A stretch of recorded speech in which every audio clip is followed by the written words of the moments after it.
এই বাংলাদেশের মানুষেরা তার আগে 17টা বছর ধরে নির্যাতিত নিপীড়িত হয়েছে। বাংলাদেশের মানুষদেরকে খুন করা হয়েছে, গুম করা হয়েছে, আয়না ঘরে রাখা হয়েছে।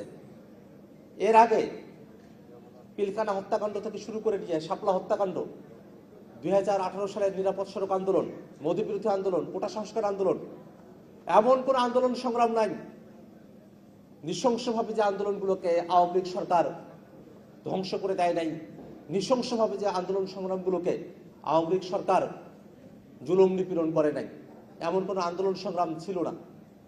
এই বাংলাদেশের মানুষেরা আমরা কেউ কথা বলতে পারি নাই। যদি কেউ কথা বলতো তাহলে তাদেরকে ধরে নিয়ে গিয়ে জেলখানায় আটকে রাখা হতো, বছরের পর বছর, মাসের পর মাস। এমন বড় একটা নিপীড়ন এই বাংলাদেশের উপরে চাপানো হয়েছিল। কিন্তু 24-এর বৈষম্য বিরোধী আন্দোলনের সময়টাতে আবু সাইদ যখন 2 হাত প্রসারিত করে গুলির সামনে দাঁড়িয়ে গেলেন, বাংলাদেশের প্রেক্ষাপট চেঞ্জ হতে শুরু করলো। আবু সাইদের শাহাদাতের ঘটনাটা আপনারা মনে করে দেখেন। যখন মৃত্যুকে কেউ আলিঙ্গন করে নেয়, মৃত্যুকে বরণ করে নেয়, সেটা জাতিকে সাহসী করে তোলে। আবু সাইদ যখন সামনে গুলি হচ্ছে, চাইলে পিছন ফিরে পালায়া যেতে পারতেন। আবু সাইদের গুলি কিন্তু তার পিঠে লাগে নাই, আবু সাইদের গুলিটা লাগছিল তার বুকে। 2 হাত প্রসারিত করে দিয়ে আবু সাইদ কিন্তু গুলিটাকে বরণ করে নিয়েছিল, মৃত্যুকে বরণ করে নিয়েছিল। এটা শুধু এক আবু সাইদের ঘটনা না।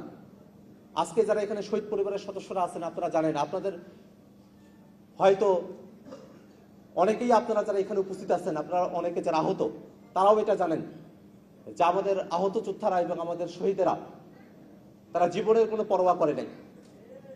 তারা যখন জীবন দেওয়ার জন্য রাজপথে নেমেছিল, তারা বেঁচে ফিরবে এই আশা নিয়ে তারা আর নামে নাই। তারা চেয়েছিল জীবন গেলে যাবে, কিন্তু হাসিনার এই অপশাসন বাংলাদেশে আর চলতে দেয়া যাবে না। এটাই ছিল তাদের এক দফার কথা। এক দফার মধ্য দিয়ে বাংলাদেশের জনগণ একটা মুক্তির দিকে অগ্রসর হয়েছিল। এই এক দফার যে প্রেক্ষাপট, সেখানে আমাদের জুলাইয়ের শহীদ এবং জুলাইয়ের যারা আহত যোদ্ধারা আছেন এবং জুলাই যোদ্ধা সার্বিকভাবে যারা সকলেই, এটা দলমত নির্বিশেষে সকলে মিলে বাংলাদেশকে এক দফার দিকে নিয়ে গিয়েছিল।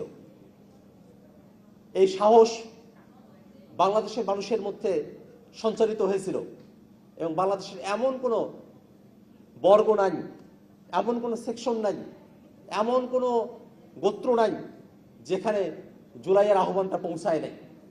জুলাই ছিল এত ব্যাপক, কিন্তু সেই জুলাইকে এখন নানাভাবে খাটো করে দেখার একটা প্রবণতা অনেকের মধ্যে তৈরি হয়েছে। এটা অত্যন্ত দুঃখজনক। আমরা এটা দেখি সময়ে সময়ে, মুক্তিযুদ্ধ বড় না 24 বড়, এই ধরনের বিতর্কের মধ্যে আমাদেরকে ঠেলে দেওয়া হয়। কিন্তু বাস্তবতা হলো, যে মানুষগুলা মুক্তিযুদ্ধে শহীদ হয়েছেন, যে মানুষগুলা 24-এ শহীদ হয়েছেন, সেই মানুষগুলোকে কি আপনি কোনটা বড় কোনটা ছোট এই প্রশ্ন জিজ্ঞাসার তো কোনো মানে নাই। বরং সেই মানুষগুলোকে জিজ্ঞাসা করে দেখেন, সেই মানুষগুলা সবার আকাঙ্ক্ষা এক ছিল।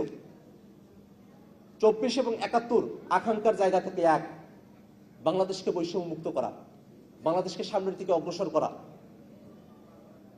আমরা যখন মুক্তিযুদ্ধ অবতীর্ণ হই, তখন যেমন বলা হয়েছিল সাম্য, মানবিক মর্যাদা, সামাজিক সুবিচারের জন্য এই মুক্তিযুদ্ধ। আমরা যখন এক দফা অবতীর্ণ হই, তখনও বলা হয়েছিল ফ্যাসিবাদী ব্যবস্থার বিলোপ এবং নতুন রাজনৈতিক বন্দোবস্তের জন্য এই এক দফা। সবগুলো কথার পিছনে গিয়ে দেখেন, একটা সুন্দর বাংলাদেশ, সুন্দরভাবে এই বাংলাদেশের পুলিশ প্রশাসন চলছে, সচিবালয়টা চলছে, এই বাংলাদেশের বিচারালয়টা কারোর কাছে দখল হয়ে নাই, এমন ধরনের একটা বাংলাদেশের আকাঙ্ক্ষাই আমাদের ছিল। দুর্ভাগ্যের বিষয়, আমরা সেই আকাঙ্ক্ষাগুলোর ধারে কাছেও এখন যেতে পারছি না। আমরা চেয়েছিলাম যে আমাদের, কিন্তু বর্তমান সরকার বিচার বিভাগকে স্বাধীন রাখার জন্য একটা আলাদা সচিবালয় দরকার, বিচারপতিদের নিয়োগের জন্য একটা আলাদা আইন দরকার, তার কোনো কিছুই তারা করছে না। সচিবালয় হয়েছিল, সেটা এখন বাতিল হয়ে গেছে। এরকম একটা পরিস্থিতির দিকে আমাদেরকে ঠেলে দেওয়া হয়েছে। আমরা এই ধরনের পরিস্থিতি দেখতে চাই না। এবং বাংলাদেশের মানুষেরা যারা 24-এর অভ্যুত্থানের সময়টাতে যারা সামিল হয়েছিলেন, এই মানুষেরা তখনও যে আকাঙ্ক্ষার মধ্যে ছিলেন, এখনো সেই আকাঙ্ক্ষাটা তারা ধারণ করেন এবং তারা এটা বিশ্বাস করেন যে আকাঙ্ক্ষা থেকে চ্যুতি ঘটে, তাহলে এই মানুষেরা তারা প্রয়োজন হলে আবারও তারা রাজপথে নেমে আসবেন।